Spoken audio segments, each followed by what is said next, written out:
혹시 이런 생각 해보신 적 없으세요? 내 삶이 꼭 누군가에게 보여주기 위한 한 편의 연극 같다. 오늘 우리는요, 바로 이 오래된 지혜 속에서 남의 시선으로부터 자유로워지고 진짜 나를 찾는 법, 이른바 참된 경건이 과연 무엇인지 함께 이야기 나눠보려고 합니다. 자, 바로 이 질문에서부터 시작해보죠. 여러분의 삶은 공연에 가깝나요? 아니면 관계에 가깝나요? 오늘 우리가 깊이 파고들 모든 지혜는요, 바로 이 두 단어 사이의 팽팽한 긴장감에서부터 시작되거든요. 오늘 우리가 살펴볼 이 지혜는 우리에게 아주 근본적인 질문 하나를 툭 던집니다. 당신은 도대체 누구 앞에서 살아가고 있습니까? 이게 왜 중요하냐면요. 내 삶이라는 무대의 진짜 관객이 누구냐에 따라서 정말 모든 게 달라지기 때문입니다. 보세요. 우리의 동기가 결국 이 두 갈래 길로 딱 나뉘는 걸 볼 수 있습니다. 왼쪽처럼 사람들 앞에서 보여주고 박수받기 위해 행동하시나요? 아니면 오른쪽처럼 보이지는 않지만 깊은 연결을 추구하며 살아가시나요? 여기서 진짜 중요한 건 우리가 무엇을 하느냐가 아니에요. 그 행동이 향하는 방향. 바로 그게 핵심이라는 거죠. 자, 여기서 아주 중요한 단어가 하나 나오는데요. 바로 외식입니다. 이게 우리가 흔히 생각하는 그냥 겉과 속이 다른 위선 이런 뜻보다 훨씬 깊은 의미를 담고 있어요. 핵심은 뭐냐면 하나님을 친밀하게 알아가야 할 아버지가 아니라 저 멀리서 내 연기를 평가하고 점수 매기는 차가운 관객으로 대하는 태도, 바로 그 자체를 말하는 겁니다. 그리고 이런 관객을 의식하는 태도에 대한 경고는 정말이지 단호합니다. 사람들의 칭찬과 인정, 이게 내 목표가 되는 순간 그게 바로 내가 받을 보상의 전부라는 뜻이에요. 사람한테 박수 받았으면 그걸로 끝, 더는 없다는 거죠. 참 무서운 말 아닌가요? 자, 그렇다면 이 원리가 실제 우리 삶에선 구체적으로 어떻게 나타나는지 한번 보죠. 첫 번째 예시가 바로 구제, 그러니까 다른 사람을 돕는 행동입니다. 여기서도 이 공연이냐 관계냐의 차이가 아주 명확하게 드러납니다. 와, 이 비유는 정말 강력하지 않나요? 오른손이 하는 걸 왼손이 모르게 하라. 이게 단순히 다른 사람한테 자랑하지 말라는 걸 넘어서요. 심지어 나 자신한테조차 인정받고 싶어 하는 그 마음, 아, 나 오늘 진짜 좋은 일 했네 하고 스스로 뿌듯해하는 그 만족감마저도 내려놓으라는 거예요. 정말 깊은 통찰이죠. 결국 핵심은 바로 이겁니다.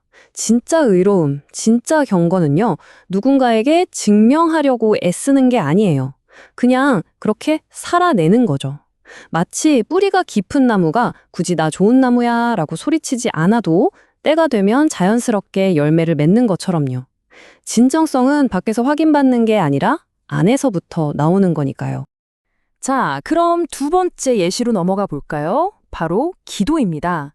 여기서는요, 이 공연과 관계의 차이가 훨씬 더 아주 극명하게 드러납니다. 기도를 보면 그 사람이 지금 누구 앞에 서 있는지가 보인다는 거죠. 이 차이 좀 보세요. 정말 드라마틱하지 않습니까?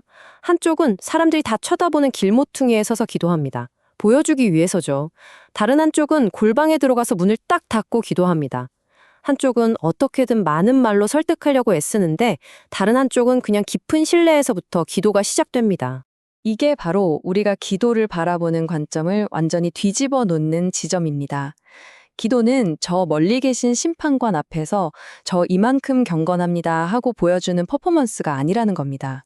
그게 아니라 바로 내 곁에서 나의 모든 것을 아시는 아버지와 나누는 아주 친밀한 대화라는 거죠. 바로 이 구적이 모든 걸 설명해 주는 것 같아요. 진정한 기도는 그러니까 내가 뭔가를 막 설명하고 설득해서 얻어내려는 노력이 아니라는 거예요. 그게 아니라 내가 말하기도 전에 이미 나를 다 알고 계시지 하는 그 깊은 신뢰, 거기서부터 시작된다는 거죠. 이 신뢰가 있을 때 기도는 더 이상 숙제나 부담이 아니라 진짜 쉼이 될 수 있는 거고요. 그렇다면 진짜 관계로서의 기도는 어떤 모습일까요? 어떤 방향을 가져야 할까요? 바로 이 지점에서 우리는 주기도문을 만나게 됩니다. 근데 이건 그냥 우리가 달달 외워야 할 어떤 주문 같은 게 아니에요. 오히려 우리 삶의 방향을 알려주는 내비게이션 또는 설계도에 가깝습니다.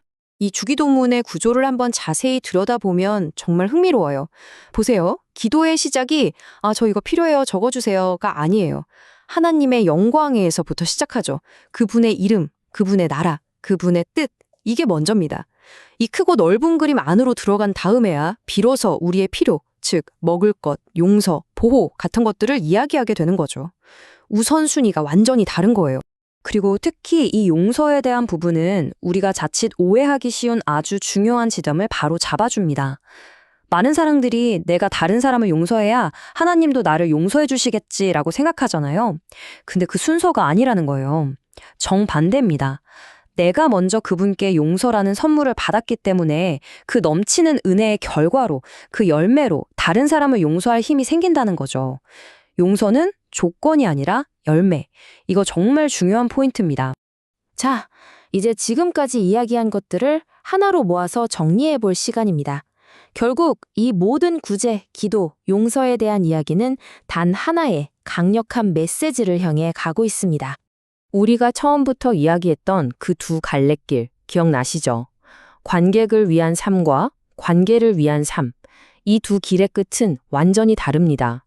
사람들의 박수와 인정을 쫓아 평생을 달려간 삶의 끝에는 결국 공허함만 남을 수 있어요.